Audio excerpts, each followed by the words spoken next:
I'm Chris Carter. This is the Locked On Steelers podcast. Today, we will get to the Brandon Aiyuk stuff because it is getting crazy, but I want to lead about the offensive tackle situation, what we've seen in training camp. Are they mismanaging? Broderick Jones, Troy Fautanu, and Dan Moore Jr. We'll cover all of that here on the Locked On Steelers podcast. We got Matt Williamson on with us today. It's going to be a fun episode. Let's get into it.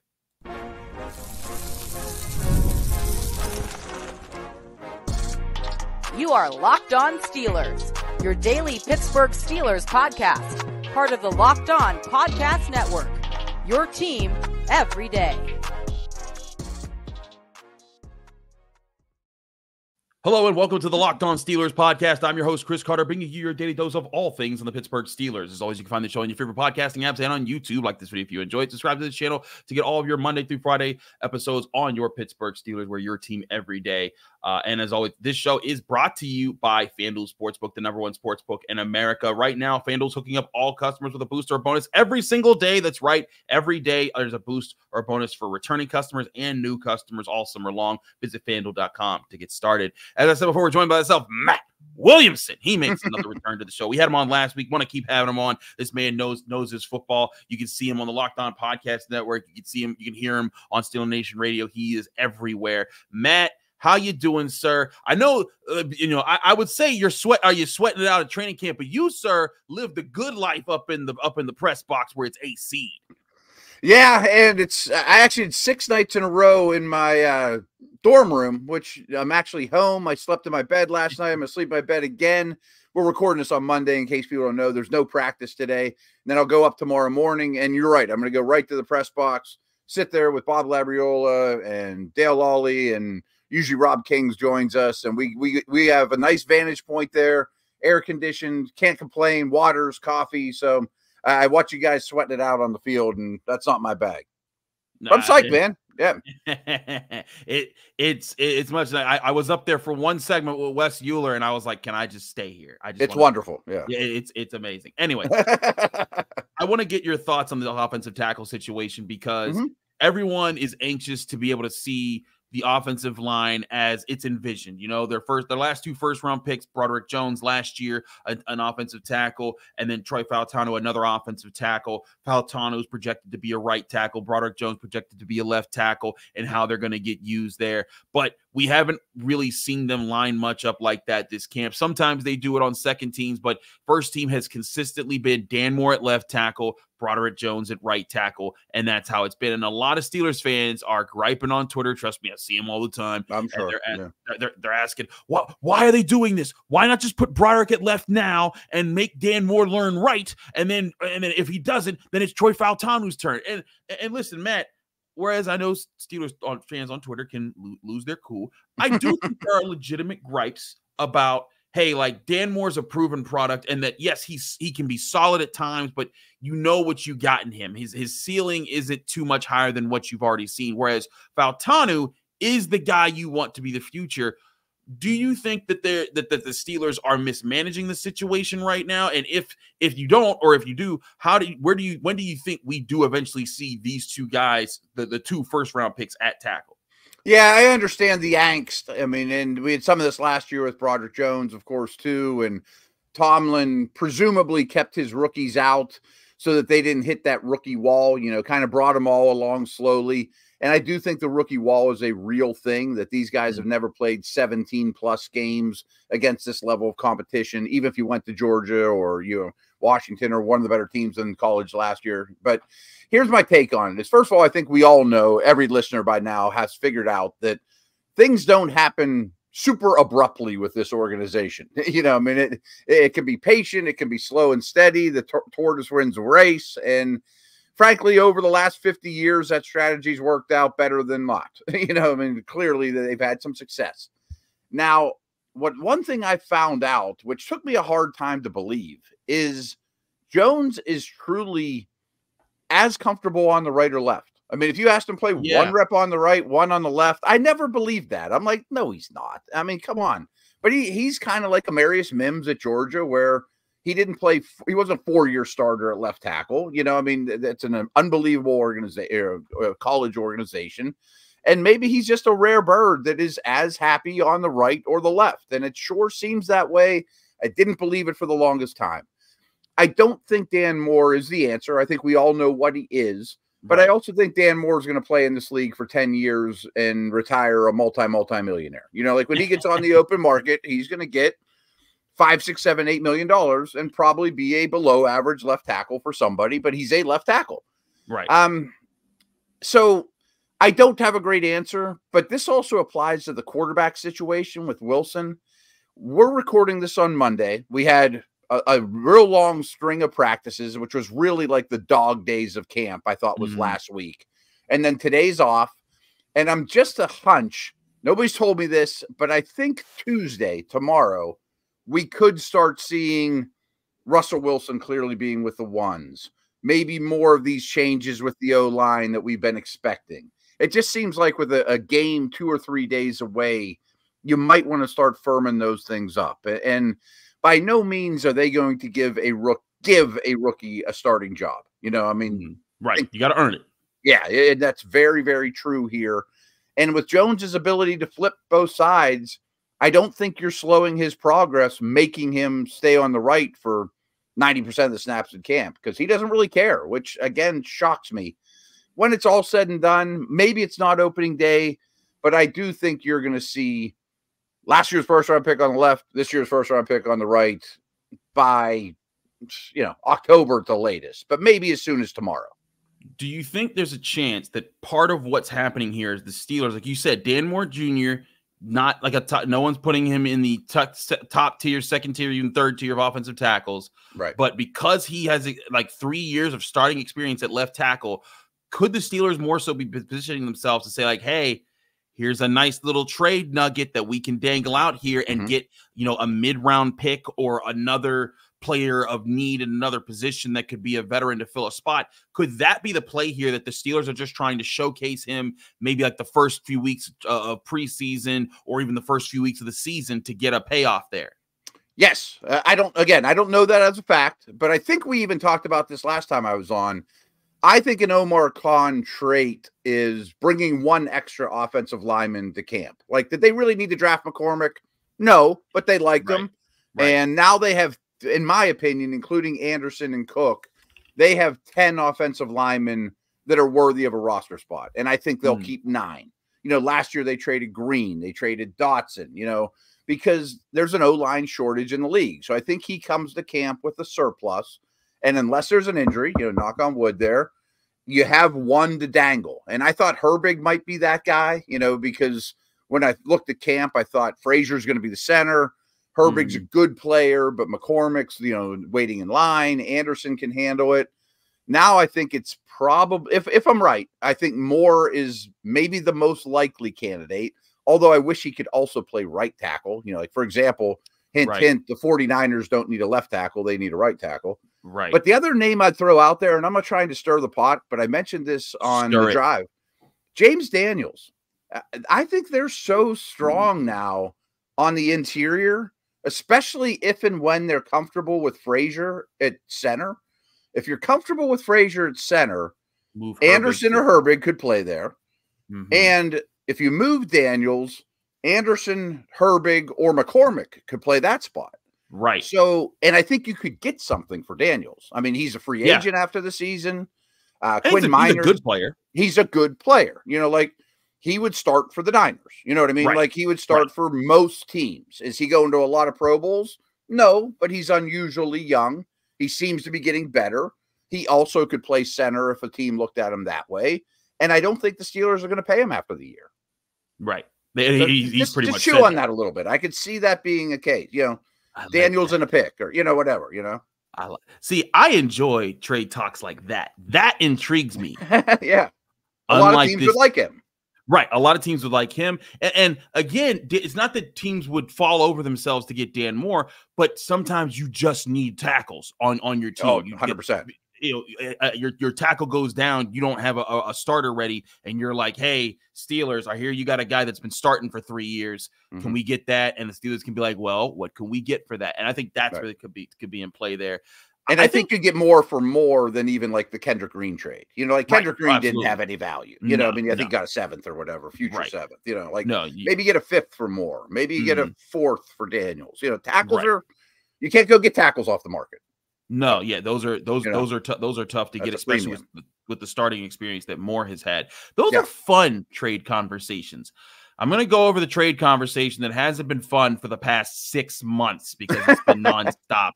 That's, of course, Brandon Aiyuk. More fire is there, or more smoke is to that fire, I should say. We'll get to more on that and get Matt's thoughts on what's going on there next here on the Locked On Steelers podcast.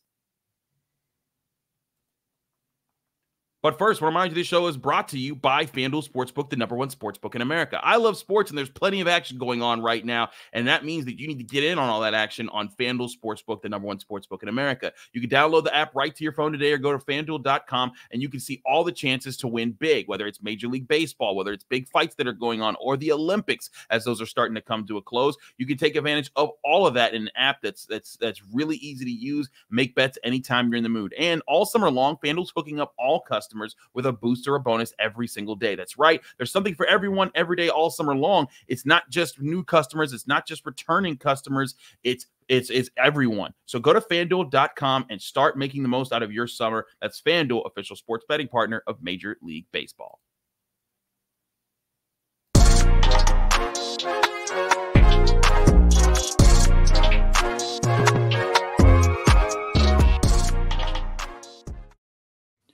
We're back here in the Locked On Steelers podcast. I'm your host, Chris Carter, here with Matt Williamson. Matt, let's get into this Brandon Aiyuk stuff. It's picking up again, which, I think that the last time I had Alan Saunders on to talk about this, and we were just like, okay. But I do think there are things that things are coming to a head as far as what the decision will be for Brandon Aiyuk, regardless of if he picks the Steelers or not. There's rumors flying around that he's denied. He has the power to kind of say no to certain trades that the Niners want to do, and there's certain teams that he doesn't want to go to. And then there's also rumors that the Steelers are one of the teams he would like to go to.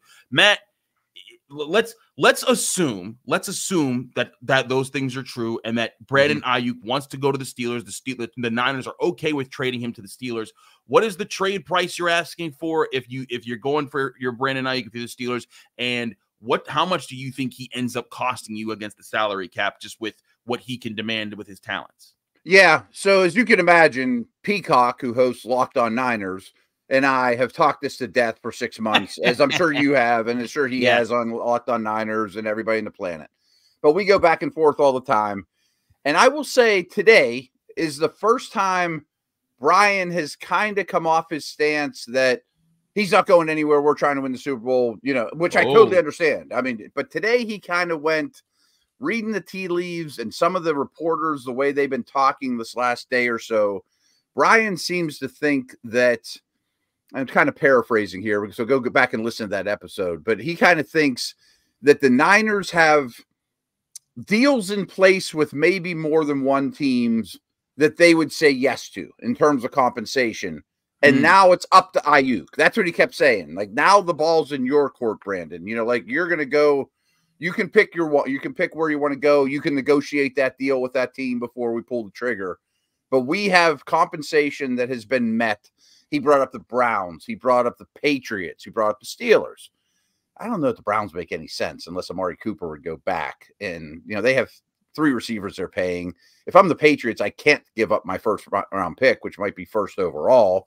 And would he really want to go to the New England if I'm Aiyuk? So I still think that, I still think the Steelers or maybe the Commanders would be the teams that make the most sense to me. Now, originally, when this first came up, well, let's talk about the player. He's awesome. He's awesome. I mean, he really is. Probably my favorite. We saw firsthand last year. Yeah, he's awesome. He's a top 10 receiver all day long right now, and that's high praise. I mean, he might be 6, 7, whatever, but there's amazing receivers in the league. I mean, getting past Justin Jefferson and Chase and A.J. Brown and Lamb and, Tyreek is really difficult. But he's knocking on the door of being that type of impact player. One example. Yards per route run is probably my favorite wide receiver stat. He was only behind Tyreek and Nico Collins last year. He does the hard work. Like, if you watch Niner film, he's the one lining up on the line of scrimmage, beating man coverage. Debo, they scheme open more. Ayuk's doing the heavy lifting. I mean, he's a budding superstar, already a star that's coming off his best season, still young. However, when we started these conversations, I said, hey, the Steelers don't have a quarterback under contract next year. My first-round pick next year is off the table. I have to use that either to trade for a quarterback, draft a quarterback, whatever. Right. But I would give him the first straight up now for Aiyuk. I really would. I know that sounds rich because I know you got to pay him. And if you look at the history of those type of deals, Jamal Adams, you know, where you have to pay heavy price and pay heavy salary cap, it doesn't usually work out unless it's a wide receiver. Tyreek, A.J. Brown, Stephon Diggs. There's a long history. The wide receivers seem to hit, and both teams are happy when it's all said and done. Now, it doesn't mean he will. There's still a risk there, but I can promise you he's better than the 20th player in the draft next year. Right. Is he 30 million better than the 20th pick in the draft next year? Because I think that's what he's going to demand. I think he's going to be in that Amon-Ra St. Brown neighborhood. That sounds insane to Steeler folks right now, but everyone's paying this kind of money. I mean, the league is really, really rich, and there's very few teams over the next 2 years that are in better cap situation than the Steelers. And I know this sounds bonkers, but they could make that trade, and they would obviously be a much better team in 2024, maybe even a contender if the quarterback play is good, and still go sign Dak Prescott. You know what I mean? Like, or sign Wilson. Like, they have so much money right now. Omar's managed the cap unbelievably well that they could keep either one of the quarterbacks they have on a new deal. They could go get Dak. They could make a Cousins-like move, you know. So I think he's a rare player, and I'm willing to give up the 1 and the 30-ish per year, which I know is really, really steep. As it stands right now, the Steelers have zero dead money next year. When was the last time that happened? And to your point, there are only 2 teams with more cap space as of right now for what's projected to be the 2025 salary cap. They're at 70. If everything goes as it is right now, they have $78.1 million in cap space. So in your eyes, let's say let me throw one other thing in there, Chris, because I'm almost certain there's only one team, and I forget who it is, has more or less guaranteed money right now. Like, if you look at all the players on your roster, a lot of them have guaranteed money coming to them. If you add them all up, there's only like one team that has fewer than the Steelers. Now, they don't have a quarterback, but you know. Right. No, that's part of the equation here. And I guess part of my pushback, you know, because I've been very open, like, listen, it would be great if they could get a guy that's talented like Aiyuk on the roster. I just think that what you're asking for with trade capital and what he's asked to be paid for, I'm like, I've been against it. And I see the side. I see that side. Yeah, I do. Because it's like, not only do you got to pay Aiyuk, but then you got to decide, are you also going to pay George Pickens? Are you also going to pay Pat Freiermuth? Are you going to pay, you know, TJ Watt with his new contract that he's going to need re-signed soon? Are there other payments that you got coming up that you're going to want to handle? The quarterback situation. And my first wonder is, man, will that bog down this roster? But I think a big part of this is, what's the real expectations for the team this year? If this team, I mean, I have a lot of positive feelings about this team. I think the offense is pointing in the right direction. I think the defense is pointing in the right direction. I want to see them play other teams before I feel definitively about who they are. But if this team right now, as it's constructed, is a playoff team, and you're telling me putting Brandon Aiyuk on that team makes them a better playoff team? Yeah, like, a contender. I mean, not better than the Chiefs, but a contender. But they get in the conversation with the Bills and the Bengals and the Ravens. If you tell me that I can get behind, because then I'm leaning that way. Right.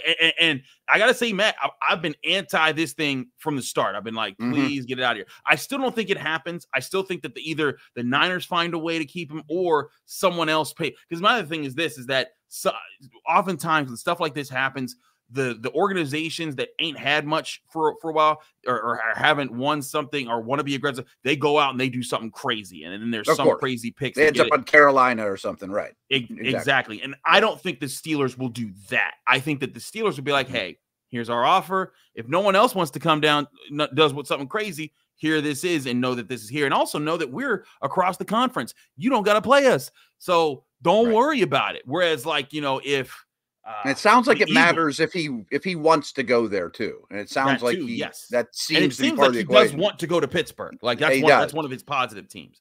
People want to play for Tomlin. I mean, I'm just telling you that right now. I mean, that happened. And real quick on that note, Chris, Sure. When I heard the Browns for the first time today, I said, they are that team that gets impulsive and just, makes a decision like that. I mean, Deshaun Watson's the best example ever, but Right. It doesn't make a ton of sense for them. I don't know. I'm with you there. I think it's going to be an interesting saga that continues. This has actually been, I think, the most fun I've had talking about this topic, since it started, Matt, because I think it was cute in March. It was cold in April. And then by June, I wanted to punch people in the face when for bringing it up. But now we got football going on. He's going to play somewhere. Right. Exactly. So we got to see something here. I feel like it's coming to a head. Hopefully we get an answer soon so everyone can move on, whether he comes to Pittsburgh or not. We'll keep you posted on that. But I want to get Matt's thoughts on some of the physicality we've seen at camp lately, especially with backs on backers, with the offensive line, with the defensive line. All that next here on the Locked On Steelers podcast. Chris Carter, Matt Williamson. Stick with us. We'll be right back. But first, I want to remind you this show is also sponsored by BetterHelp Therapy Online. What are your self-care non-negotiables? Maybe you never skip leg day, or maybe you never skip therapy day. When your schedule gets packed with work, activities with kids, and just life in general, it's easy to let your priorities slip through the cracks. Even when we know what makes us happy, it's hard to make time for those things. But when you feel that you have no time for yourself, non-negotiables like therapy are even more important than ever. That's where having a good therapist can help you organize your life. Not only can you figure out what really makes your life better, you can also figure out how to balance it with everything else in your life. If you're thinking of starting therapy, give BetterHelp a try. BetterHelp knows life can be busy and stressful, so it's designed to be suitable for your schedule. Just fill out a brief questionnaire to get matched with a licensed therapist and switch therapists anytime for no additional charge. Never skip therapy day with BetterHelp. Visit BetterHelp.com/lockedon to get 10% off your first month. That's BetterHelp, HELP.com/lockedon.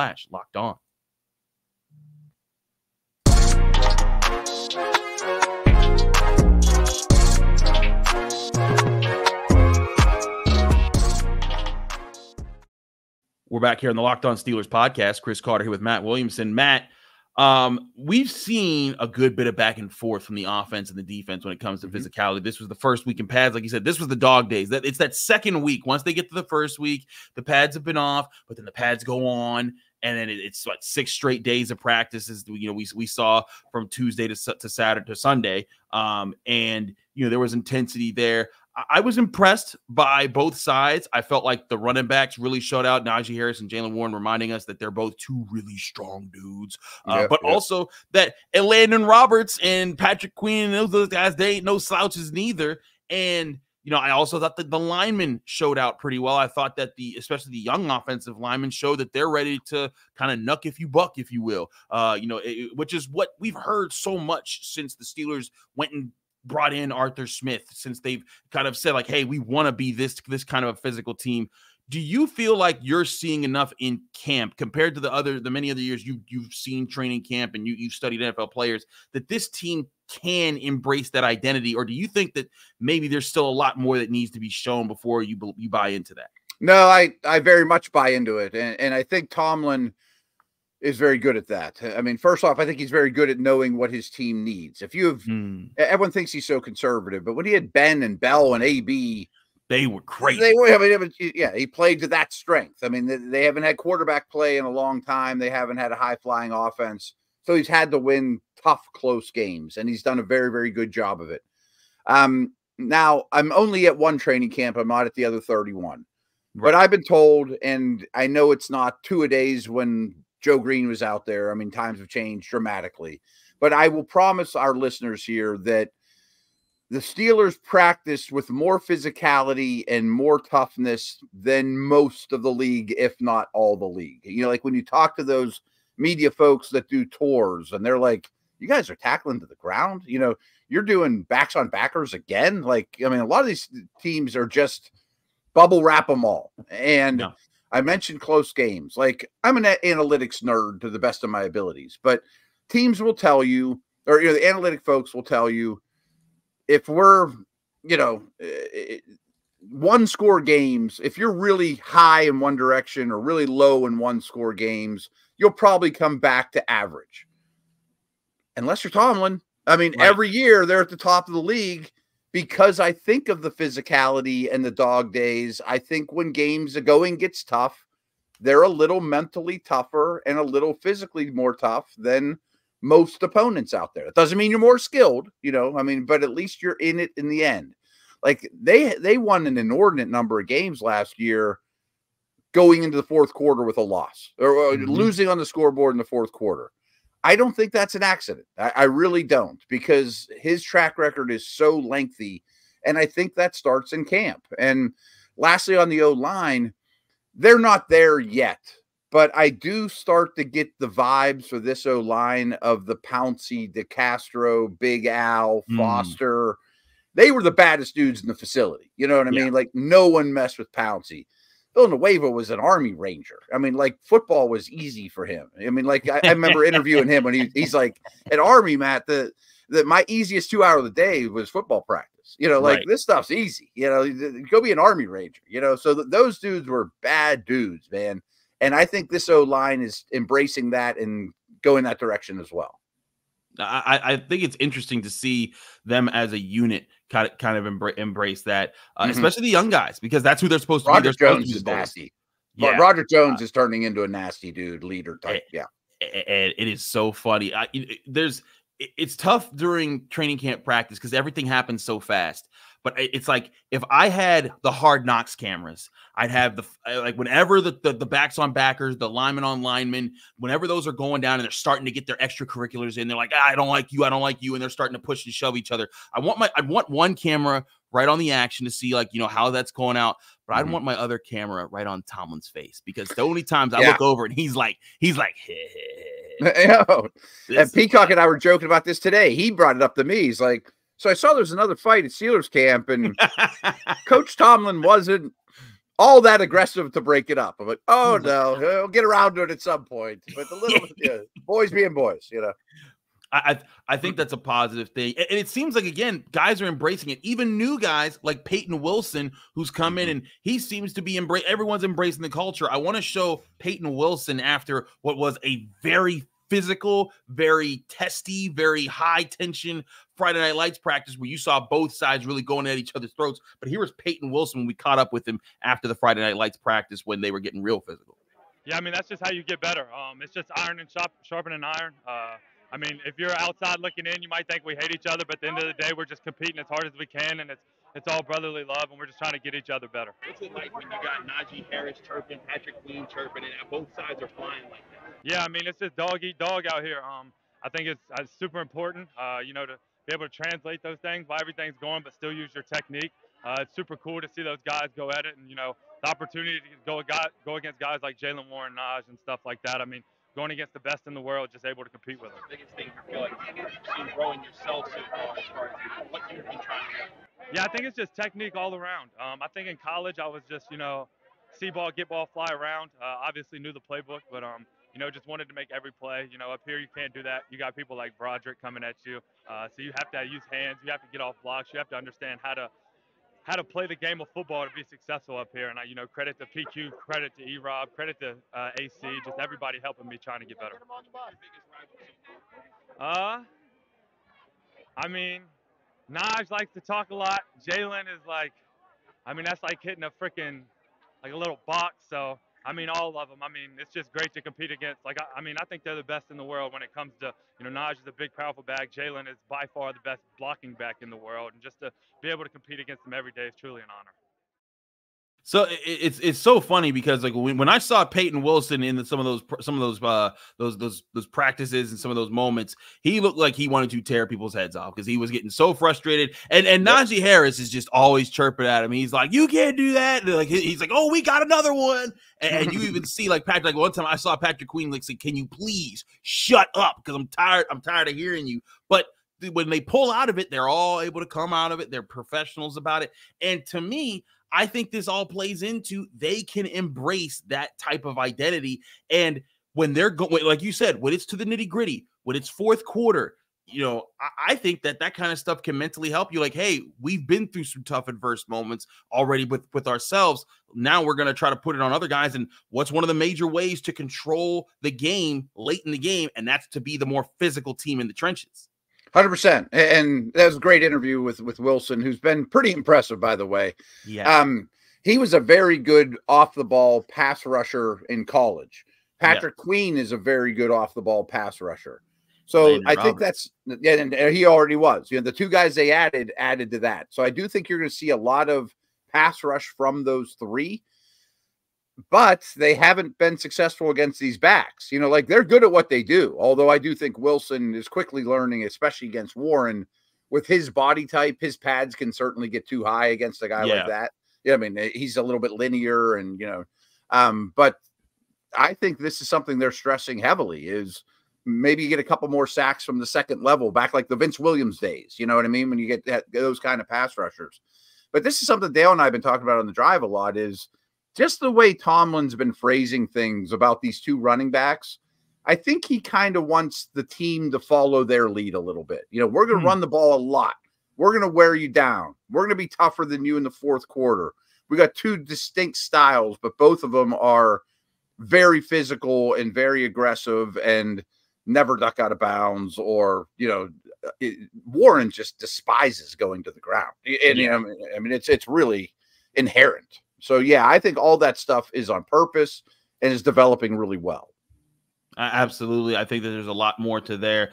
We will keep you posted with how this continues with Steelers training camp. We'll be back there. They were off on Monday, but they're back today on Tuesday. We'll see how that goes as there's 3 practices and then the first preseason game of the year. Matt, thanks so much for joining us here on the Locked On Steelers podcast. Let people know they can find you, follow you, and get more of your work.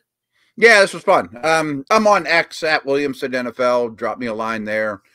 Peacock and Williamson's another one I'm doing every day. I'm sure people are familiar with that as well. So I'm easy to find.